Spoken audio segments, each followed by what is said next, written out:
Ibu dan Bapak Guru Hebat. Kali ini, Ibu Bapak akan melihat sebuah contoh situasi pembelajaran bersama Ibu Derana, guru biologi SMA kelas 10. Karena situasi sedang pandemi, Ibu Derana melakukan pembelajaran menggunakan metode flip learning. Flip learning adalah model pembelajaran di mana sebelum pertemuan daring dengan guru, murid diminta untuk mempelajari materinya terlebih dahulu secara mandiri.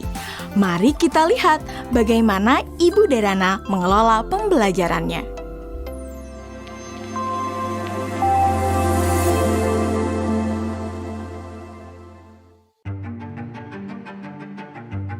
Sebelum mengajar, beberapa hari sebelumnya, Ibu Derana tentu melakukan persiapan terlebih dahulu.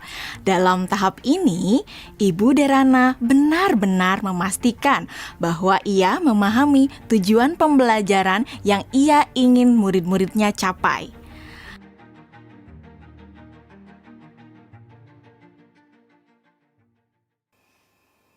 Kemudian, Ibu Derana mempersiapkan bahan dan sumber belajar yang berusaha ia sesuaikan dengan kebutuhan belajar murid-muridnya. Ia menyiapkan beberapa buku, salinan artikel koran, video-video yang semuanya berkaitan dengan materi yang akan dipelajari murid-muridnya. Semua bahan belajar tersebut ia letakkan di Google Drive dan nantinya akan dapat diakses oleh murid-muridnya melalui Google Classroom. Ibu Derana lalu mengkomunikasikan kepada murid-murid melalui WhatsApp group untuk mengingatkan mereka mengakses Google Classroom mereka. Tahapan ini dilakukan sebelum Ibu Derana bertemu dengan murid-murid di Google Meet. Beberapa hari setelahnya, sesuai dengan jadwal, Bu Derana melakukan pertemuan secara sinkron dengan murid-murid melalui Google Meet. Selamat pagi anak-anak. Oke, senang sekali ya kita sudah bisa bertemu kembali pada sesi sinkron hari ini. Sebelumnya, Ibu mau terima kasih ya sama kalian karena kalian sudah belajar secara mandiri dari rumah melalui materi yang Ibu masukkan di Google Classroom. Nah, kalian sudah mempelajari semua yang ada di Google Classroom? Sudah. Oke.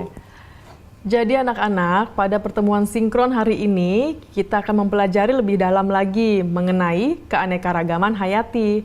Ibu akan sharing beberapa pelajarannya ke kalian ya.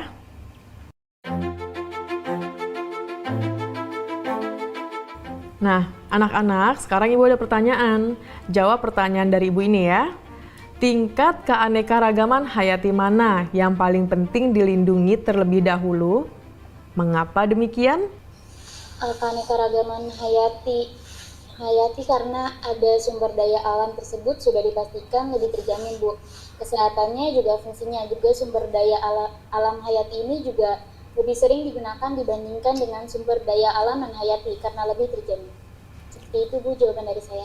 Oke, jawabannya bagus sekali itu ya. Itu lengkap banget jawabannya. Yang lain sudah mendengarkan dan sudah memahami apa jawaban dari Dwi Melati? Sudah, Bu. Oke, sekarang kita lanjut ke pertanyaan selanjutnya ya anak-anak ya. Kapan terancamnya keanekaragaman hayati ekosistem dapat mengancam keanekaragaman hayati spesies dan genetis? Dan kenapa jawabannya seperti itu? Kalian bisa menjawab pertanyaannya melalui kolom chat ya. Selama sesi sinkron, Ibu Derana memberikan pertanyaan-pertanyaan lainnya yang dapat memperkaya materi dan pemahaman murid akan konsep. Di akhir pembelajaran, Ibu Derana memberikan murid tantangan untuk menganalisis ancaman pada satu lokasi di wilayah Indonesia yang membawa dampak negatif bagi 3 tingkatan keanekaragaman hayati. Berikut rekomendasi penanganannya. Yusuf, silakan. Tugasnya dibuat dalam bentuk apa, Bu? Apakah boleh dalam bentuk infografis? Oke, ada lagi yang mau ditanyakan? Yang lain ada yang mau bertanya? Nadia. Oke, silakan pertanyaannya apa Nadia? Apakah boleh dalam bentuk poster juga, Bu? Kalian boleh memilih bagaimana cara kalian menunjukkan pemahaman kalian. Bisa melalui video, poster, tulisan, dan sebagainya. Ya Bu, izin bertanya. Ya, Lokasinya yang dipilih gimana ya Bu? Apakah ada ketentuan-ketentuan khusus? oke. Ada lagi yang mau bertanya? Ibu simpan dulu pertanyaannya ya. Bu, saya mau tanya, apakah untuk mengerjakan tugas ini kita harus datang ke lokasi tersebut, Bu? Oke, untuk lokasinya tidak perlu datang langsung ke lokasi tujuan ya. Jadi kalian bisa mencari langsung itu melalui online. Bu Derana melakukan diferensiasi produk dengan membebaskan murid memilih bentuk hasil pekerjaannya atau produk tugasnya sesuai dengan kenyamanan murid. Anak-anak, tadi Ibu sudah sampaikan ya bahwa hasil pekerjaan kalian dapat dibuat dalam berbagai bentuk produk. Artinya, kalian boleh memilih apakah kalian ingin menyampaikannya dalam bentuk poster digital, website, video, blog, presentasi PowerPoint, dan sebagainya. Nah, sekarang silahkan kalian sesuaikan dengan minat dan kenyamanan masing-masing. Namun demikian, kalian harus memperhatikan bahwa yang akan Ibu nilai adalah apakah kalian dapat menganalisis ancaman pada satu lokasi di wilayah Indonesia yang membawa dampak negatif bagi 3 tingkatan keanekaragaman hayati. Berikut rekomendasi penanganannya. Jadi, poin-poin kriteria yang akan dinilai akan berkaitan dengan hal tersebut.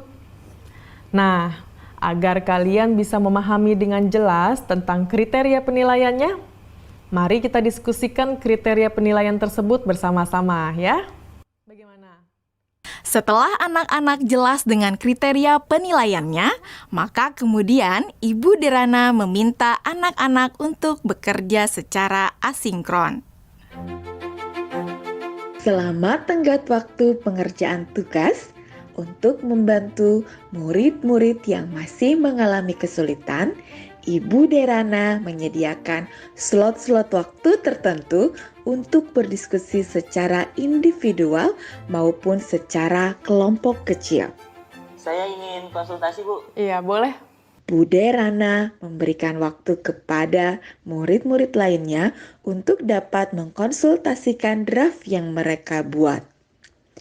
Ibu Derana juga memastikan untuk memberikan umpan balik terhadap pekerjaan yang dibuat oleh murid-muridnya. Ibu dan Bapak Guru Hebat, demikian video singkat salah satu contoh penerapan pembelajaran berdiferensiasi. Tetap semangat, Ibu dan Bapak Guru Hebat.